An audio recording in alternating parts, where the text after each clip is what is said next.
सिलिगुरियाव गुवाहाटीयाव क'क्राझाराव बङाइगावनि चिरांनि धालिगाव बे सावरायलायनायफ्रा जादोंमोन। जि मोनसे भायलेन्सनि जि मोनसे ब्लाडशेडनि जि मोनसे चेप्टारमोन बेखौ फोजोबनानै आरो फैयै फैयै डिसेम्बर दाननि उनाव बे सावरायनाया थाबथादों। बेखायनो जों खावलायगोन जे दान्थे बिदान्थेया मोनसे मार्जित मोनसे सिस्टेम आरो मोनसे संजमनि गेजेरजों जाहाथे जालायो, खोथा बाथ्राफ्रा जाहाथे गाज्रि लाइनाव थाङा। दुलाराय बर' फरायसा आफादा हाग्रामा महिलारि बिथांखौ लोगो हमदों आरो जि लोगो हमनायाव रबिराम नार्जारि मानगोनां एमएलए बिथां, खाम्फा बरगयारि मानगोनां बिथां आरो दुलाराय बर' फरायसा आफादनि गाहाय नेहाथारि खनिन बसुमतारी, हाग्रामा महिलारि जों साब्रै जयै बे सावरायनायाव जों बाहागो लादोंमोन। नाथाय फैयै फैयै नुबाय जे सिडली बाइ इलेक्शननि उनाव मोननै दोलोनि गेजेराव दैदेनगिरिफोरनि गुबुन गुबुन लेयाराव दान्थे बिदान्थेया सोलिबाय, नांलाय खमलाय थासारिया सोलिबाय आरो बे दान्थे बिदान्थे नांलाय खमलाय खोथा बाथ्रानि जि मोनसे संजम गैयैनि थाखाय बे सावरायनाया बिनस्थ' जादों। बे सावरायनायनि परिबेस थासारिया नस्थ' जादों। नस्थ' जानानै दिनैसिमबो बे थासारिया बे लेभेलावनो थादों। खुलुमबाय बयनिसिमबो आंनि एमएमसिएल लोगो नोंथांमोन माब्रै दं? मोजां दं आसा खालामबाय। ओमफ्राय जायफोर आंनि चेनेलाव गोदान फैदों अननानै आंनि चेनेलखौ साबस्क्राइब खालाम, लाइक शेयार कमेन्ट खालामलांनो दाबाव।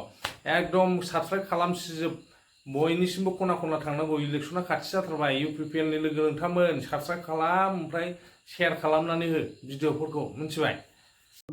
बिटिआरनि सामाजिक आरो राजखान्थियारि जे थासारि, बे थासारिखौ लानानै जि सावरायबाय थानाय जेफोर खोथा बाथ्राफोर आरो जेराव मोननै राजखान्थि दोलो बड'लेण्ड सोमावसारनायनि गेजेरजों जोनोम मोननाय आरो बे सोमावसारनायाव दैदेनबोनाय नेतृत्व होनाय दैदेनगिरिफोरजों दैदेनजानाय इउपिपिएल आरो बिपिएफ मोननै दोलोनि गेजेराव जि खौसेथिखौ लानानै बुजाबुजिखौ लानानै नैबे साननैसोआव जायफोर खोथा बाथ्राफ्रा दिनै मेडियायाव दान्थे बिदान्थे बा गावबा गावनि खोथाफोरखौ जेरैबायदि प्रेजेन्टेसन बा बुंलायनाय जि थासारि आरो बे थासारियाव दुलाराय बर' फरायसा आफादनि जि बिथिं बा मेटाराबो बारम्बार फैबाय थादों। दा बेखायनो दुलाराय बर' फरायसा आफादनिफ्राय बे खोथाखौ स्पष्टयै आङो बुंनो नागिरदों जे दुलाराय बर' फरायसा आफादा जेब्लाबो जोङो खौसे आवगायलांनायखौ जों लुबैयो। बड'फानि जे आदर्श, बुहुमनि बर'फ्रा खौसे जानांगौ, थां आरो थांनानै थानो हो आरो माहारिबाद जातीयताबाद जातीय चेतनाखौ लानानै दुलाराय बर' फरायसा आफादा जेब्लाबो खामानि मावबोदों। दा बेखायनो थांनाय 2024 सननि आगस्ट दाननिफ्राय 2024नि डिसेम्बर दानसिम इउपिपिएल आरो बिपिएफ मोननै दोलोनि गेजेराव बुजाबुजिनि आधाराव बबेबा मोनसे बिन्दोआव सावरायलायनानै खौसे आवगायलांनो हायो नामा? मोननै दोलोनि जायफोर दैदेनगिरिफोर दङ, हाइस्ट लेभेलनि जायफोर दैदेनगिरि दङ, बिनि गेजेराव सिलिगुरियाव गुवाहाटीयाव क'क्राझाराव बङाइगावनि चिरांनि धालिगाव बे सावरायलायनायफ्रा जादोंमोन। सावरायनायनि जि बिथिंफोर जथेस्थ' पजिटिभ आरो बे सावरायनायाव जोङो मोननै जि आनसलिक जि दोलो रिजनेल जि पार्टी दङ, बे पार्टीया खौसेयै 34 इयार्स सोमावसारनायनि उनाव संग्रामनि उनाव मोननाय 5000नि बारा जि मुंख्लं जालांबाय, जि शहीद जालांबाय आरो जि मोनसे भायलेन्सनि जि मोनसे ब्लाडशेडनि जि मोनसे चेप्टारमोन बेखौ फोजोबनानै बिएसि बिटिसि आरो बिटिआर गोरोबथानि उनाव खौसेयै जोङो बर' हारि दानायनि थाखाय, गेरेमसा माहारि दानायनि थाखाय माहारिबादनि आधाराव गासै 35 लाख जाति जनगोष्ठीखौ लाफानानै बर' हारिनि लिडारशिपआव जोङो खौसे आवगायलांनो हायो नामा? बेनो गुबै मोन्थोरमोन। नाथाय फैयै फैयै बे हाबाफारियाव, बे सावरायनायाव दुलाराय बर' फरायसा आफादाबो मैखोमै जों बिफाव लादोंमोन। मोननै दोलोनि दैदेनगिरिफ्रा गावबा गावनि लेभेलावबो सावरायलायनाया जादोंमोन आरो फैयै फैयै डिसेम्बर दाननि उनाव बे सावरायनाया थाबथादों। दा बेखायनो दिनैनि समाव जोङो नुदों जे हाग्रामा महिलारि बिथाङा फिन खेबसेबाव खौसेथि गोरोबलायनाय बुजाबुजिनि खोथाखौ रायखांदों। मानगोनां प्रमद बर' आथिखालनि बिटिआरनि चिफ बिथाङाबो बे खोथाखौ रायखांदों आरो गुबुन गुबुन दैदेनगिरिफ्रा रायखांदों। दा बेखायनो जों खावलायगोन जे दान्थे बिदान्थेया मोनसे मार्जित मोनसे सिस्टेम आरो मोनसे संजमनि गेजेरजों जाहाथे जालायो, खोथा बाथ्राफ्रा जाहाथे गाज्रि लाइनाव थाङा।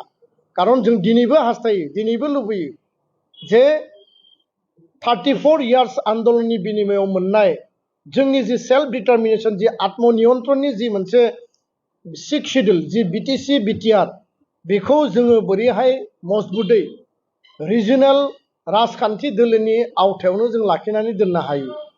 आरो जायफोर राष्ट्रीय दल दङ, दिनै सेन्ट्रेलाव बिजेपि, स्टेटआव बिजेपि आरो मोनसे समाव बिपिएफ हान्जायाबो बिजेपिजों लोगो जानानै सरकार सालायदोंमोन स्टेटआव, काउन्सिलाव। मोनसे समाव कंग्रेसजों लोगो जानानै सरकार सालायदोंमोन आरो दिनै इउपिपिएल दोलोआ बिजेपि दोलोजों बुजाबुजिनि आधाराव सरकार सालायगासिनो दङ। जायफोरो नेशनेल पार्टी बिथांमोना जेब्लायबो रिजनेल पार्टीखौ सहाय खालामगोन, मदद खालामगोन, आशीर्बाद होगोन आरो बुजाबुजिनि आधाराव मालाबा सरकार सालायगोन। बेयाव जोंहा जेबो बुंनो गोनां गैया।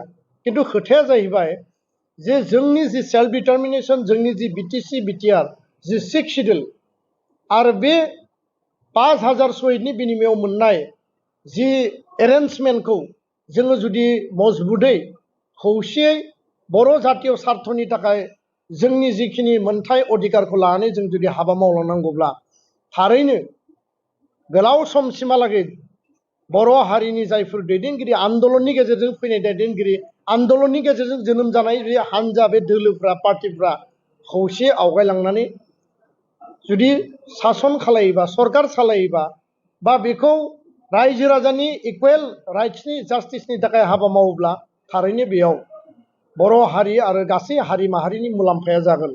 दा बे खोथाखौसो लानानै दुलाराय बर' फरायसा आफादा बै समाव हांख्रायदोंमोन। हांख्रायनाय बायदि खौसे बयबो बाहागो लादों।